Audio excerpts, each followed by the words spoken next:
boa noite. Boa noite. Está começando mais um Jornal do Intervalo. Vamos conferir os destaques desta edição.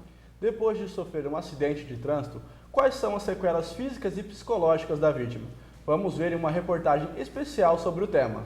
Vamos saber também como é o trabalho de uma companhia de teatro que faz intercâmbio de culturas regionais por todo o país e que passou por Campo Grande. E é ano de eleição. Você sabe como e quando os políticos podem começar a fazer a propaganda eleitoral? E ao vivo vamos saber tudo sobre as facilidades no ingresso para a universidade atualmente. Tudo isso e muito mais você confere agora no Jornal do Intervalo. Quais serão as sequelas físicas e psicológicas de uma pessoa que sofre um acidente de trânsito? Fomos até a casa de Emanuel Rogério, um exemplo de superação que conta sua história e mostra o quão importante é não perder a esperança. Eu estava trafegando na Avenida Ceará e, em sentido contrário, veio uma caminhonete, onde ele, para desviar, não bater na traseira do carro, ele, em sentido contramão, me pegou trafegando, pegou o meu braço, que foi o capô da caminhonete, e na perna foi o para-choque. Eu voei cerca de 30 metros, eu acordei no chão, vi um monte de gente, calma moço, o bombeiro vem vindo, tá? Me levaram para o hospital, não teve jeito de colocar minha perna de volta, onde eu tive amputação. Fiquei 2 dias internado no CTI, só tomando sangue. Assim como Emanuel, muitas pessoas são vítimas do trânsito violento. Segundo dados do Departamento Estadual de Trânsito de Mato Grosso do Sul, em 2012 foram mais de 12 mil acidentes em Campo Grande. Já em 2013, foram 11.200, número um pouco menor, mas não menos expressivo. A queda nos últimos 2 anos pode ser um falso indício de melhora, pois no primeiro trimestre de 2014 houve um aumento de 15% comparado com o mesmo período de 2013, computando mais de 2 mil acidentes. O assessor de psicologia do Detran-MS fala do medo de algumas pessoas com o trânsito devido à grande quantidade de acidentes. A gente tem vários casos nesse sentido que as pessoas se sentem ameaçadas no ambiente do trânsito, né? Imaginando que tem muitos acidentes, que elas podem se ferir, e aí elas têm uma dificuldade em participar do trânsito como motoristas por achar que ele é um ambiente hostil. Ele também fala dos traumas psicológicos em vítimas de acidente. Quando você tem a sequela física, junto vem a sequela psicológica também, ou seja, quando você tem uma pessoa, né, que fica paraplégica ou que tem... ela passa a se enxergar de uma outra forma como pessoa também, né? Ou seja, porque ela perdeu um pouco dela naquele acidente. Emanuel conta qual foi a importância do acompanhamento psicológico durante a sua recuperação. Nunca tinha passado na minha cabeça, para que eu vou me tratar? Mas lá estava eu no hospital, sem uma perna. Meu Deus, e agora? O que aconteceu comigo? E aí me ofereceram, Manuel, você quer um psicólogo? De primeira mão eu falei, não, por que psicólogo? Eu não sou doido, não sou louco, né? Você tem aquele pensamento assim de psicólogo é só para isso. Cara, ele veio falar comigo, falou, Manuel, eu não sou nenhum guru, não sou nenhum mágico, eu vou te ouvir, eu vou procurar te entender, às vezes eu tenho uma dica que eu posso te passar, a gente conversar, dialogar, pode melhorar, às vezes, numa questão que você está sentindo dessa nova situação. E foi muito bacana, o psicólogo me ajudou demais. Com tantos acidentes, o poder público não fica parado. Ações são promovidas no sentido de reverter esse quadro que tanto preocupa a população da capital morena. Pensando nisso, a Secretaria Municipal de Saúde aderiu ao projeto mundial Vida no Trânsito, que tem como objetivo reduzir o número de mortes em acidentes. O projeto Vida no Trânsito, ele tem um foco, né, que é diminuir as mortes e lesões no trânsito por excesso de velocidade e álcool e direção. Então, nós temos vários fatores de risco, mas esses 2 fatores de risco, ele é prioridade para o projeto Vida no Trânsito. E a faixa etária de maior risco hoje é a faixa etária de 18 a 25 anos, pessoas do sexo masculino. Nós podemos observar que uma faixa etária e um grupo de risco, que são os motociclistas, nós temos aí como impacto os traumas, sobretudo em membros superiores, como cabeça, né, face, e o que leva a uma lesão muito grave e até mesmo a maior vulnerabilidade para os óbitos. O trauma físico ficou, mas Emanuel dá exemplo de como conviver com aquilo que para muitos é um empecilho. No entanto, para ele é só mais uma barreira já superada. Hoje, já passado já 13 anos que meu acidente, hoje parece que já nasci com a deficiência, de tanto que eu já acostumei, de tanto que eu me adaptei. O dia que eu coloquei a minha perna mecânica e postei um vídeo, teve um monte de parente meu lá colocar embaixo, cara, eu me emocionei, eu chorei, eu vibrei, nossa, eu aplaudi aqui em casa, porque as pessoas querem ver o seu bem novamente.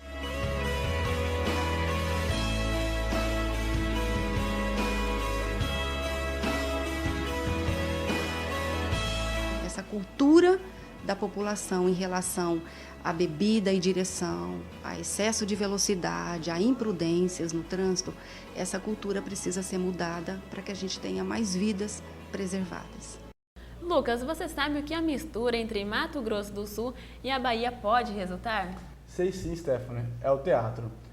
No último mês, um grupo de artistas trouxe à nossa capital tudo aquilo que a terra de Todos os Santos pode proporcionar. E o espetáculo trouxe também uma discussão muito polêmica, a diversidade sexual. O Festival do Teatro Brasileiro vem movimentar o cotidiano dos campograndenses, com o objetivo de fazer o intercâmbio entre a cultura dos estados. Este ano, a cena baiana vem apimentar o cenário cultural e educacional do estado. Nosso Brasil é enorme, nosso Brasil é lindo. A gente acabou de fazer o festival lá no Acre, né, e foi excepcional. O Acre existe, é lindo. A gente precisa se conhecer e com isso a gente tem infinitas possibilidades, sabe? Levar Bahia para o Rio Grande do Sul, né? Levar Bahia para o Acre, levar Minas para o Distrito Federal. São muitas as possibilidades, muitas as combinações que o Brasil oferece. Acontece no Teatro Araci Balabanian a 16ª edição do Festival do Teatro Brasileiro, com 6 espetáculos para o público prestigiar. O festival já passou pelo Acre, está no estado e seguirá para o Espírito Santo e São Paulo. Os gêneros dos espetáculos passam pela comédia, drama contemporâneo, cultura popular, musical e infantil. Um dos espetáculos conta uma história que só tem fim se o público colaborar criando outra atmosfera à peça, Entre Nós, uma comédia sobre a diversidade, com entrada franca. Ele próprio desconfia. Mas o lance está começando agora. Achei que tem algum indício, alguma pista. Ou você quer fazer um personagem gay sem nenhuma característica de gay. Exatamente. Muito menos óbvio. Nossa, Entre Nós é uma comédia bem divertida. É um espetáculo que tem música ao vivo, tem uma interação bem bacana com a plateia. Conta a história de 2 atores que precisam fazer uma peça na hora sobre diversidade sexual e não sabem como fazer. Aí começam a se debater, tem uns pontos de vista muito diferentes, começam a tropeçar nos seus preconceitos e eles pedem ajuda da plateia para resolver esse espetáculo. E Igor, vocês vão ter uma participação da plateia, né, certo? A criação da peça. Como é que vai ser essa interação com o público?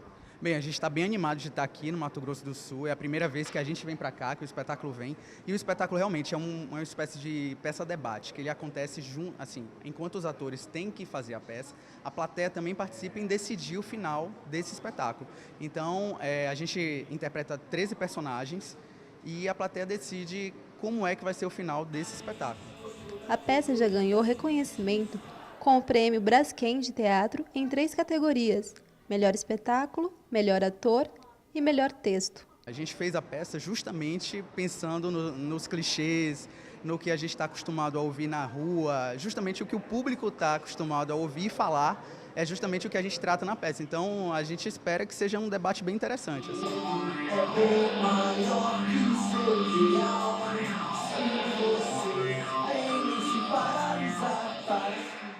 Muito bacana, né? E voltando a falar de trânsito, cerca de 7.600 motoristas vão receber notificação por terem suas carteiras de habilitação suspensas ou cassadas em Mato Grosso do Sul, conforme a portaria do Departamento Estadual de Trânsito, o DETRAN. Segundo o órgão, o objetivo é reunir condutores infratores e tentar reduzir o número de infrações e de acidentes de trânsito.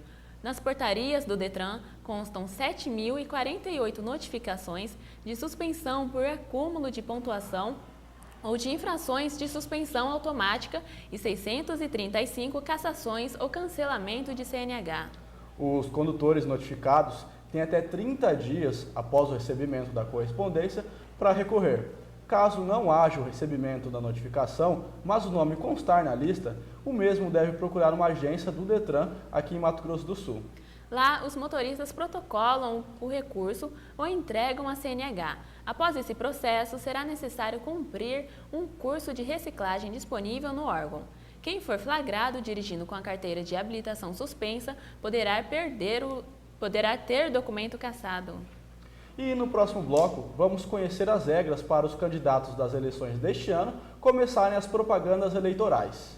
E o repórter Leonardo Barbosa traz informações em uma entrevista ao vivo sobre programas que facilitam a entrada na universidade. Não é mesmo, Leonardo?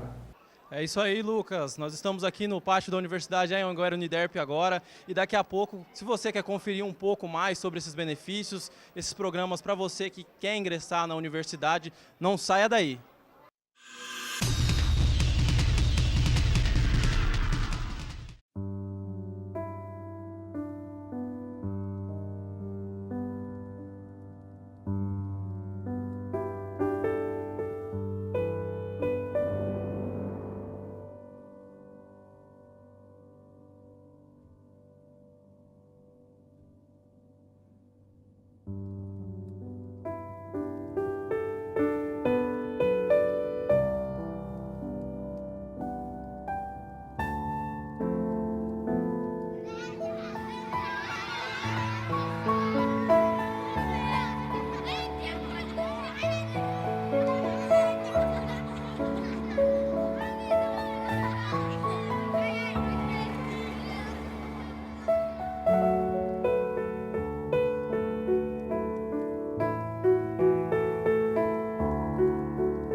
Eleições 2014. A propaganda eleitoral no Brasil começa logo após a Copa do Mundo e muitos brasileiros estão esquecendo este compromisso importante diante das urnas. Mas para o Tribunal Regional Eleitoral é tempo de fiscalização.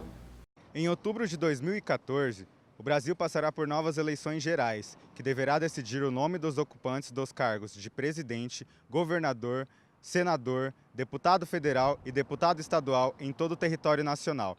Integrando parte importante dessas candidaturas estão as propagandas eleitorais que revelam ao eleitorado o cargo político almejado pelo candidato, suas propostas de ações para o cargo e a aptidão do candidato ao exercício da função. O Tribunal Regional Eleitoral de Mato Grosso do Sul deverá realizar uma fiscalização severa. A lei, ela diz que é crime no dia da eleição e é punível com detenção de 6 meses a 1 ano e também aplicação de multa que vai de 5 mil a 15 mil o FIR. Os seguintes atos, por exemplo, a regimentação de eleitor e boca de urna. Isso configura crime se realizado no dia da eleição. Também realizar atos de propaganda também configura o crime eleitoral no dia da eleição. E, por último, configura crime eleitoral o fato de realizar comício, carreata, utilização de carro de som, alto-falante. Essas 3 hipóteses, elas configuram crime se realizadas no dia da eleição. O TRE deverá fazer um acompanhamento das campanhas eleitorais. Não se considera crime no dia da eleição é o fato de você o eleitor fazer uma manifestação individual e silenciosa da sua preferência por um candidato ou por um partido, desde que seja essa manifestação revelada no uso de um broche, de um dístico, de um adesivo ou de bandeira. E os partidos devem ficar atentos às datas previstas. A lei das eleições, ela permite a realização da propaganda de um modo, em geral, a partir do dia 6 de julho. No entanto, para a propaganda no rádio e na televisão, a previsão é que ela ocorra 47 dias antes das eleições, ou seja, para 2014, a propaganda no rádio e na TV vai começar no dia 19 de agosto e ela se encerrará na quinta-feira antes do dia da eleição. Portanto, no dia 2 de outubro será o último dia da propaganda no rádio e na televisão. Então, se um cidadão ele tem conhecimento de uma irregularidade, ele tem que trazer ao conhecimento das autoridades, seja do promotor, do representante do Ministério Público Eleitoral, ou trazer até mesmo aqui para a Justiça Eleitoral. O juiz eleitoral, se ele constatar que há realmente a ocorrência de uma irregularidade eleitoral, ele pode adotar alguma providência para cessar essa irregularidade. Se não for o caso de uma providência imediata, o juiz vai encaminhar esta denúncia para o Ministério Público, que analisará se é caso ou não de apresentar uma representação à Justiça Eleitoral visando punir o infrator. E é bom toda a população ficar atenta. Agora, uma novidade no comércio da capital. Uma lei publicada no Diário Oficial de Campo Grande, na última semana, determina que os estabelecimentos comerciais que vendem bebidas enlatadas ou engarrafadas deverão fixar cartazes com avisos sobre o risco de contrair leptospirose através da ingestão de bebidas diretamente de latas ou de garrafas. Conforme a lei sancionada pelo prefeito Gilmar Olarte, a empresa que desobedecer à determinação estará sujeita a multa de R$ 400. A confecção e a distribuição dos cartazes, bem como a fiscalização dos estabelecimentos, ficarão a cargo da Secretaria Municipal de Saúde, a CESAL, através da Coordenadoria de Vigilância Sanitária Municipal. Agora vamos mudar de assunto. Financiamento estudantil, ProUni e Vale Universidade. Todos esses são benefícios que ajudam as pessoas a realizarem o sonho de poder cursar o ensino superior. Sobre o assunto, nós conversamos ao vivo com o repórter Leonardo Barbosa, que explica as várias formas de ingressar na universidade por meio desses programas. Boa noite, Leonardo. Boa noite, Lucas. Boa noite, Stephanie. 1999, Lucas. Esse ano foi o ano do primeiro programa estudantil no nosso contexto importante agora, que contribui bastante para a inclusão de novos acadêmicos nas universidades, por todo o país. Esse foi o ano de fundação, aliás, do início do FIES, que é um programa que auxilia bastante hoje em dia os estudantes, outras pessoas que não tinham uma condição financeira de fazer a sua faculdade, de ingressar no ensino superior. O FIES é um dos programas que auxilia hoje em dia para que as pessoas possam ter essa oportunidade, além de outros programas importantes como o ProUni e como o Vale Universidade também. Esses são os 3 programas mais importantes, dentre outros, que a Universidade Anhanguera Uniderp disponibiliza para os seus estudantes. Para falar sobre esse assunto um pouco mais especializado, eu converso agora com o pró-reitor de extensão da universidade, professor Ivo Busato. Professor, eu começo te perguntando, qual a importância desses programas para a universidade hoje? Olha, esses programas, eles dão a oportunidade para os nossos acadêmicos a realizarem os seus sonhos. Na verdade, são programas do governo federal, do governo do estado, do município e da própria universidade que auxiliam os alunos. O FIES, como você estava falando, é um programa do governo federal que dá a oportunidade do aluno custear o seu curso e começar a pagar a prestação depois, 1 ano e meio depois de formado, com juros de 3,4% ao ano. E ele tem um prazo ainda de 3 vezes a duração do seu curso. Por exemplo, um curso de jornalismo de 4 anos, ele vai ter 12 anos para pagar depois de formado. Perfeito. Eu queria entrar um pouco no universo do ProUni também. O ProUni é um desses programas também que auxilia bastante, um programa bastante concorrido também, professor. Acredito que essa concorrência para conseguir uma vaga já é uma coisa saudável, já é uma coisa que estimula o estudante a se aplicar um pouco mais nos seus estudos, além de toda essa gama de oportunidades que o ProUni disponibiliza para os seus estudantes, Com certeza o ProUni é um grande programa onde o governo federal dá oportunidade a todos os que fazem via Enem conseguem uma boa nota e podem escolher a universidade para fazer o seu curso de interesse de forma gratuita. E a universidade recebe por isso e o aluno não paga nada porque quem banca é o governo federal. Bom, a gente falou desses 2 programas federais, né, que são os mais importantes. A gente tem aqui no nosso estado também o Vale Universidade. E para você que quer ingressar na universidade, que ainda não tem o seu curso superior, vale a pena vir até a Universidade Anhanguera Uniderp e conhecer esses programas. É com você, Stephanie. Obrigada, Leonardo. Agora vamos acompanhar uma reportagem sobre o Núcleo de Pesquisas de Preços da Anhanguera Uniderp. O departamento é referência na capital e auxilia várias instituições. O Índice de Preços ao Consumidor de Campo Grande é um indicador da evolução do custo de vida das famílias dentro do padrão de vida e do comportamento de consumo.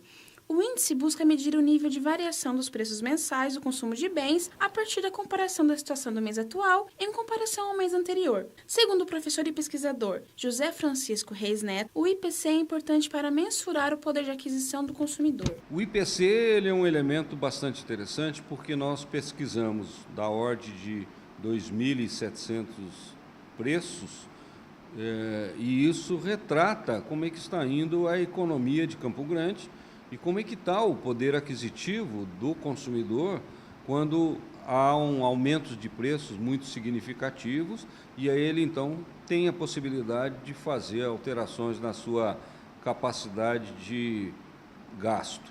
O Índice de Preço ao Consumidor é realizado com base na Pesquisa de Orçamento Familiar, a POF, que é feita pelo IBGE, o Instituto Brasileiro de Geografia e Estatística. Cerca de 3.000 itens do uso comum do campo-grandense é avaliado para os resultados mensais do IPC. Esses resultados mensais também são utilizados para medir a inflação atual e o que pode acontecer mais adiante quando o assunto é a economia da capital. Para a economista Regiane Dedé, é importante se atentar ao IPC para se inteirar das tendências nacionais inflacionárias. A importância do IPC é que mede a tendência de inflação, né? Nós temos aqui o IPC do nosso estado, né, que é calculado aqui na capital, e é um importante balizador para a gente saber como está a inflação. Inclusive, hoje nós estamos até acima da média estabelecida, né, para o país. E a quem se interessou em conferir estas pesquisas, o professor José Francisco dá a dica. Nós estamos à disposição, né?